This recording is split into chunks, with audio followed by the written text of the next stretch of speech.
Thank you all.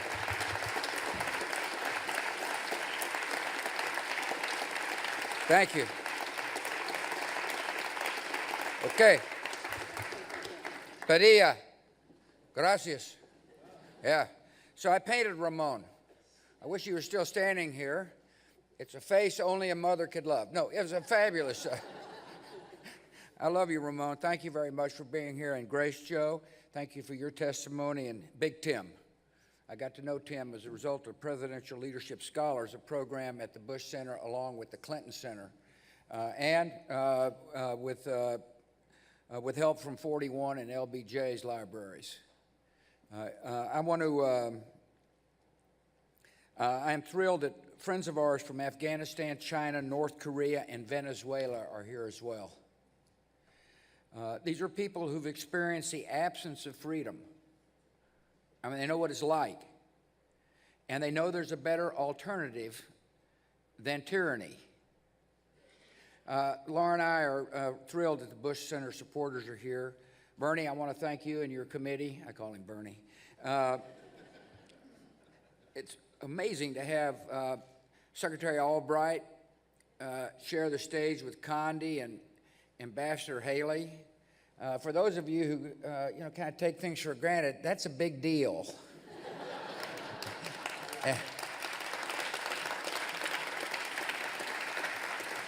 Thank you. We are gathered in the cause of liberty. That's why we're here. This is a unique moment. The great democracies face new and serious threats, yet seem to be losing confidence in their own calling and competence. Economic, political, and national security challenges proliferate, and they're made worse by the tendency to turn inward. The health of the democratic spirit itself is at issue, and the renewal of that spirit is the urgent task at hand. Since World War II, America has encouraged and benefited from the global advance of free markets, from the strength of democratic alliances, and from the advance of free societies. At one level, this has been a raw calculation of interest. The 20th century features some of the worst horrors of history because dictators committed them. Free nations are less likely to threaten and fight each other. And free trade helped make America into a global economic power. For more than 70 years, the presidents of both parties believed that American security and prosperity were directly tied to the success of freedom in the world. They knew that the success depended in large part on U.S. leadership. The mission came naturally because it expressed the DNA of American idealism. We know deep down that repression is not the wave of the future. We know that the desire for freedom is not confined to or owned by any culture. It is the inborn hope of our humanity. We know that free governments are the only way to ensure that the strong are just and the weak are valued. And we know that when we lose sight of our ideals, it is not democracy that has failed. It is the failure of those charged with preserving and protecting democracy.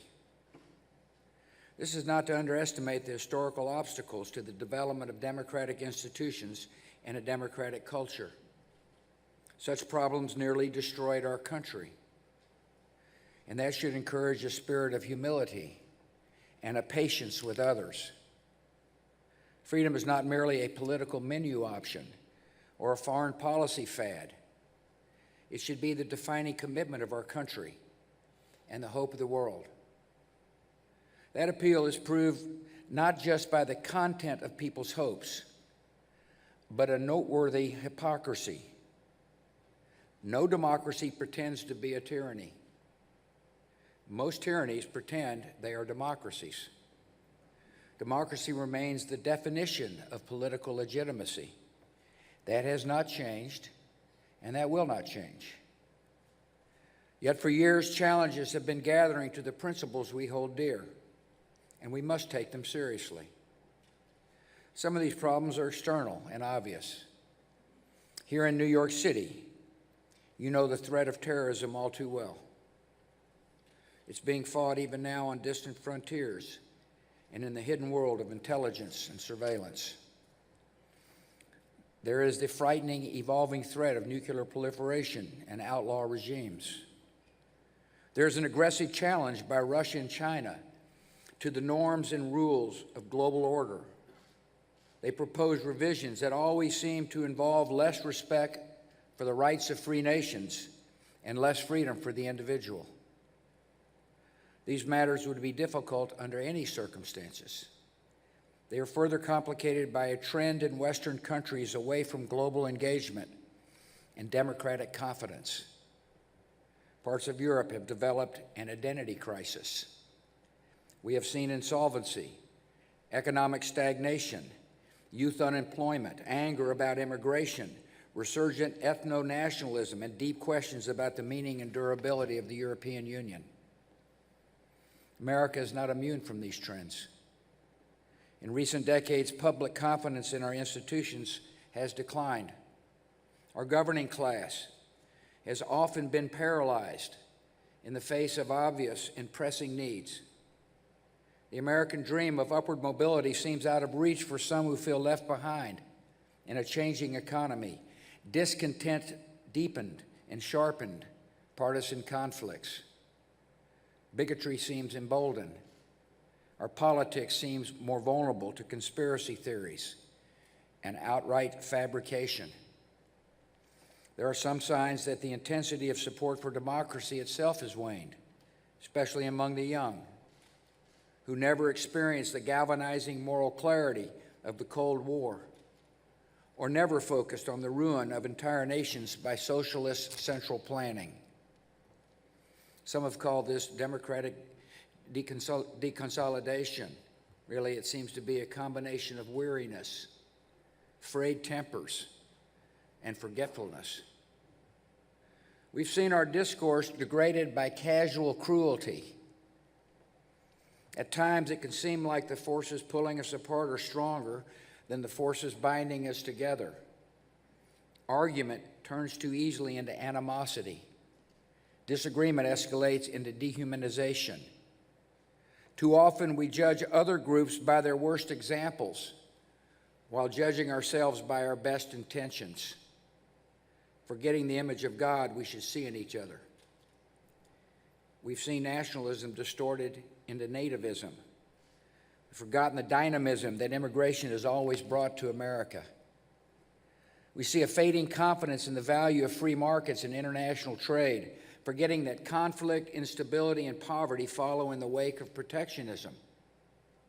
We've seen the return of isolationist sentiments, forgetting that American security is directly threatened by the chaos and despair of distant places, where threats such as terrorism, infectious disease, criminal gangs, and drug trafficking tend to emerge.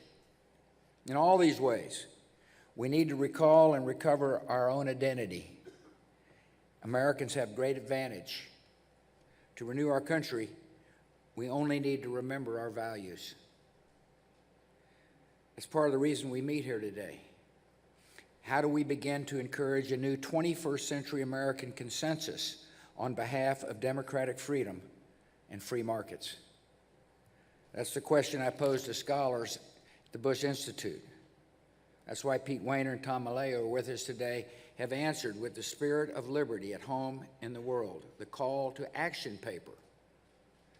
Recommendations come in broad categories. Here they are. First, America must harden its own defenses. Our country must show resolve and resilience in the face of external attacks on our democracy. And that begins with confronting a new era of cyber threats.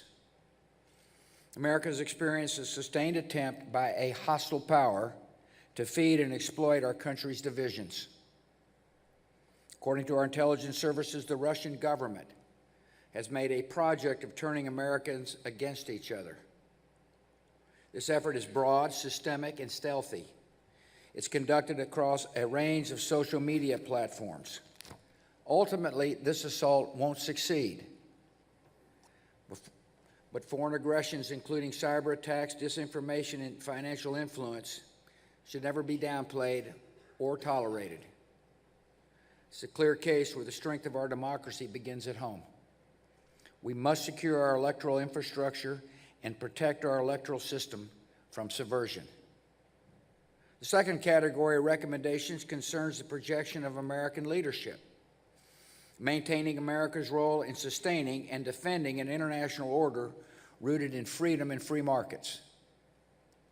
Our security and prosperity are only found in wise, sustained global engagement, in the cultivation of new markets for American goods, in the confrontation of security challenges before they fully materialize and arrive on our shores, in the fostering of global health and development as alternatives to suffering and resentment, in the attraction of talent, energy, and enterprise from all over the world, in serving as a shining hope for refugees and a voice for dissidents, human rights defenders, and the oppressed. We should not be blind to the economic and social dislocations caused by globalization. People are hurting, they're angry, and they're frustrated. We must hear and help them, but we cannot wish globalization away, any more than we could wish away the agricultural revolution or the industrial revolution. One strength of free societies is their ability to adapt to economic and social disruptions, and that should be our goal: to prepare American workers for new opportunities, to care in practical, empowering ways for those who feel left behind. The first step should be to enact policies that encourage robust economic growth by unlocking the potential of the private sector and for unleashing the creativity and compassion of this country. Third focus of the document is strengthening democratic citizenship. And here we must put particular emphasis on the values and views of the young. Our identity as a nation, unlike many other nations, is not determined by geography or ethnicity, by soil or blood. Being an American involves the embrace of high ideals and civic responsibility. We become the heirs of Thomas Jefferson by accepting the ideal of human dignity found in the Declaration of Independence. We become the heirs of James Madison by understanding the genius and values of the U.S. Constitution. We become the heirs of Martin Luther King, Jr. by recognizing one another not by the color of their skin, but by the content of their character. This means that people of every race, religion, ethnicity can be fully and equally American. It means that bigotry or white supremacy in any form is blasphemy against the American creed.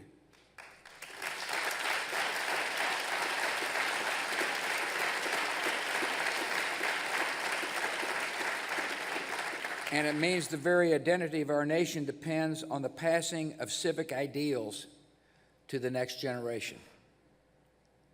We need a renewed emphasis on civic learning in schools, and our young people need positive role models.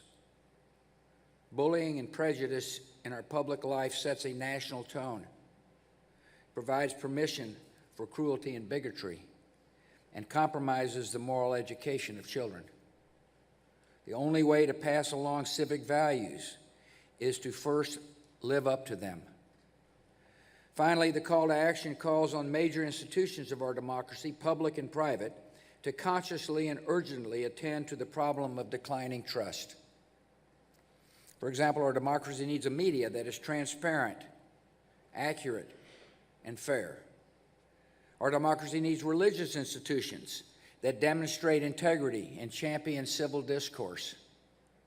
Our democracy needs institutions of higher learning that are examples of truth and free expression. In short, it is time for American institutions to step up and provide cultural and moral leadership for this nation. 10 years ago, I attended a conference on democracy and security in Prague. The goal was to put human rights and human freedom at the center of our relationships with repressive governments. The Prague Charter, signed by champions of liberty Václav Havel, Natan Sharansky, Jose Maria Aznar, called for the isolation and ostracism of regimes that suppress peaceful opponents by threats or violence. Little did we know that, a decade later, a crisis of confidence would be developing within the core democracies, making the message of freedom more inhibited and wavering. Little did we know that the repressive governments would be undertaking a major effort to encourage division in Western societies and to undermine the legitimacy of elections. Repressive rivals, along with skeptics here at home, misunderstand something important.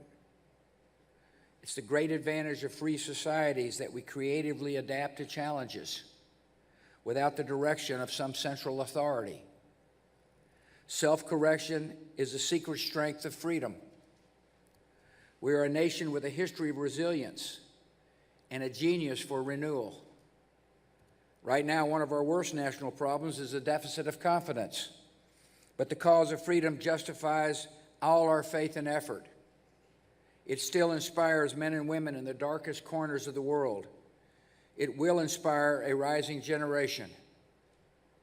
The American spirit does not say we shall manage or we shall make the best of it. It says we shall overcome. And that is exactly what we're going to do with God's help. Thank you.